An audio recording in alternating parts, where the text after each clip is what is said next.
Durante muito tempo, a ideia de guerra foi simples: tanques cruzando fronteiras, aviões bombardeando cidades, soldados ocupando territórios.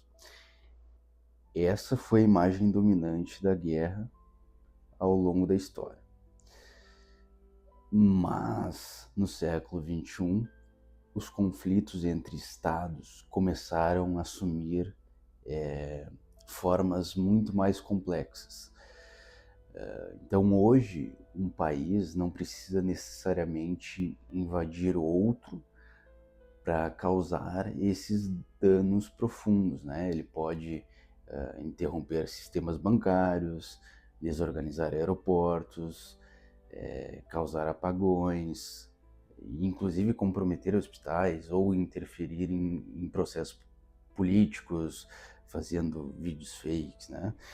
E muitas vezes tudo isso pode acontecer a uma distância muito grande, né? Sem tropas, sem declaração formal de guerra, sem que a população perceba imediatamente o que está ocorrendo, o que está acontecendo, né?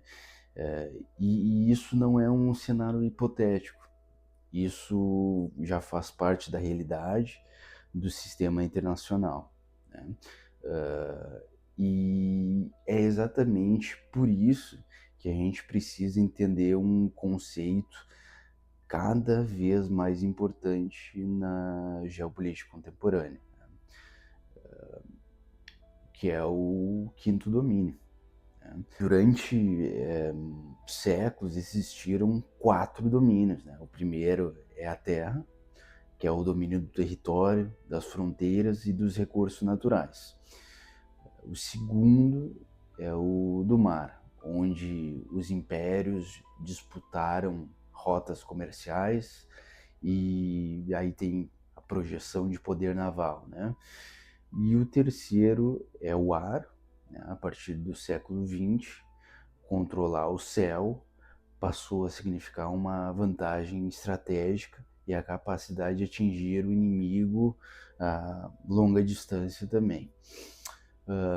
O quarto domínio é o espaço, né? Então, satélites, GPS, comunicações globais, sistemas de vigilância, eles dependem desse domínio. Cada um desses domínios moldou diferentes momentos da história.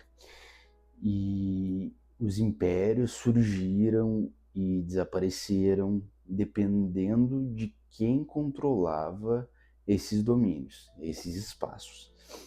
Mas nas últimas décadas tem um novo domínio, né? Ele começou a surgir e é um domínio que não substitui os outros, mas ele conecta todos eles, que é o surgimento do cyberespaço, né? Esse é um novo ambiente estratégico.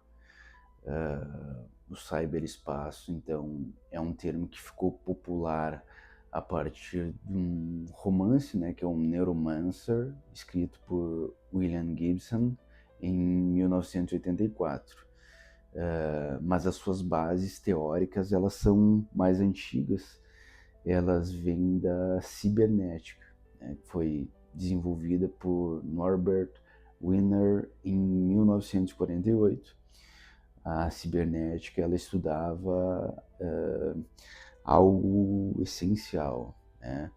Como os sistemas eles se comunicam, eles controlam informações e aí tomam decisões. Na época, isso parecia apenas uma teoria. E hoje é a base do funcionamento do mundo moderno. O mundo moderno ele depende das redes, né? O cyberespaço, então, ele não é apenas a internet que a gente usa no celular, no computador. Ele inclui aí redes de computadores, ele inclui servidores, sistemas financeiros, que é muito importante, né? Telecomunicações, que também são muito importantes, a infraestrutura energética, satélites, sistemas industriais e praticamente toda a infraestrutura digital que sustenta as sociedades modernas. Como explicou Richard Clarke, que é um ex-assessor de segurança nacional dos Estados Unidos, que inclusive fez um livro, Quinto Domínio, né? O ciberespaço ele deve ser entendido como um ambiente operacional completo, né? O espaço onde os estados podem exercer poder, influência e coerção. Em outras palavras, isso significa a seguinte coisa: o mundo moderno ele funciona sobre as redes digitais. Então, na geopolítica clássica, o poder sempre esteve ligado ao controle de cada espaço, né? Como a gente já falou. Então, o estrategista naval Alfred Mahan ele argumentava que dominar os mares era essencial para o poder global. Já o geógrafo Halford Mackinder ele formulou a teoria do Heartland, né? Que segundo ele, quem controlasse o centro da Eurásia teria uma enorme vantagem estratégica. A gente teve também o Pickman, que ele destacou o papel do Greenland, né? Ele adaptou do Mackinder. Então, as regiões costeiras da Eurásia como a área decisiva para o equilíbrio de poder global. Mas apesar das diferenças entre essas teorias, todas partiam de um princípio semelhante. Quem controla os espaços estratégicos, ela exerce poder e controla o poder, né? Controla o mundo. E aí a gente tem uma mudança no século XXI que foi a natureza desses espaços. O ciberespaço como um novo território, ele é muito importante, porque hoje os dados possuem um valor estratégico comparável a recursos tradicionais. Então a gente tem cabos submarinos, centro de dados, infraestrutura digital, e tudo isso passou a fazer parte da segurança nacional. Nesse ambiente, um Estado ele pode coletar informações estratégicas, ele pode sabotar sistemas, atribuir com precisão, podem ocorrer continuamente e podem gerar impactos profundos na economia e na sociedade. Por isso, muitos estrategistas eles passaram a considerar o ciberespaço como um novo tipo de território estratégico. E os conflitos contemporâneos eles mostram como esse domínio ele se tornou relevante. Na guerra entre a Rússia e a Ucrânia, por exemplo, ataques cibernéticos eles precederam as operações militares convencionais. A gente tem também muitos exemplos, né?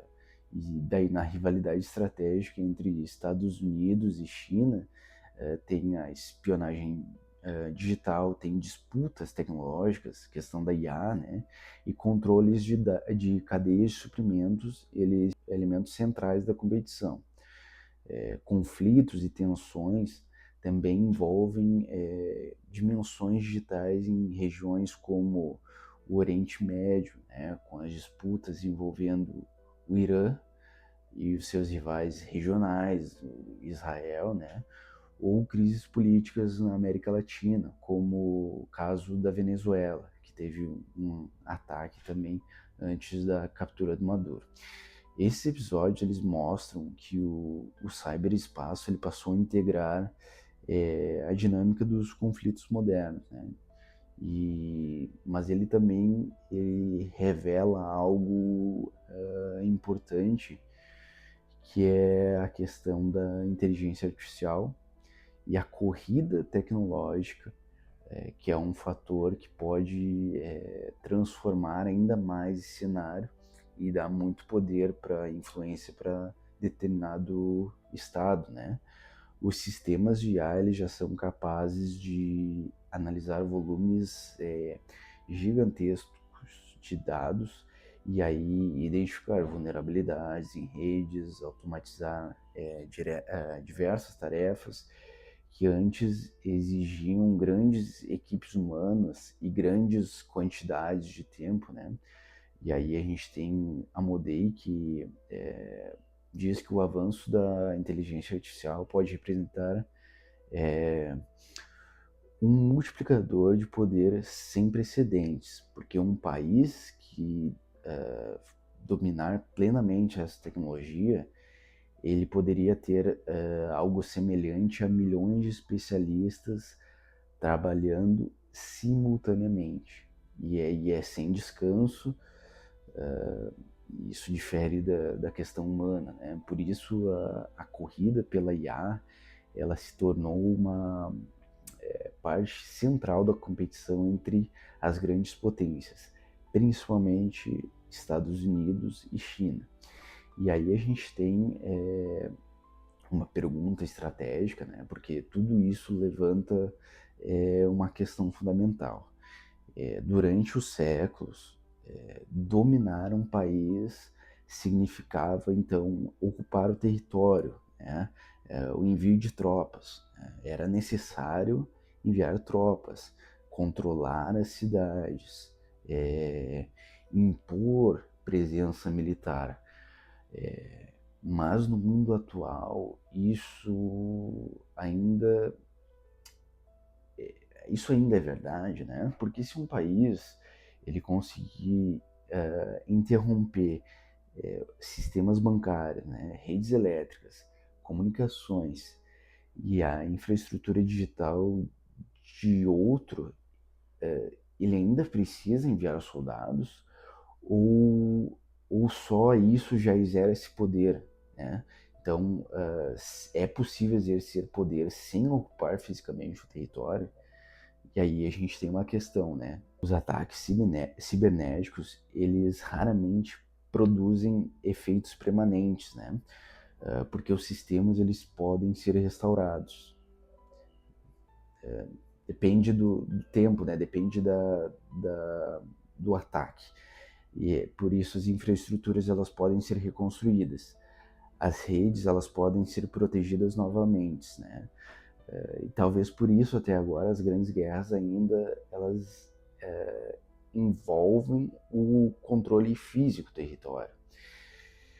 Mas a questão é, no futuro isso continuará sendo necessário ou a gente está entrando em uma era que o poder ele será exercido principalmente através da tecnologia da informação e do controle das redes.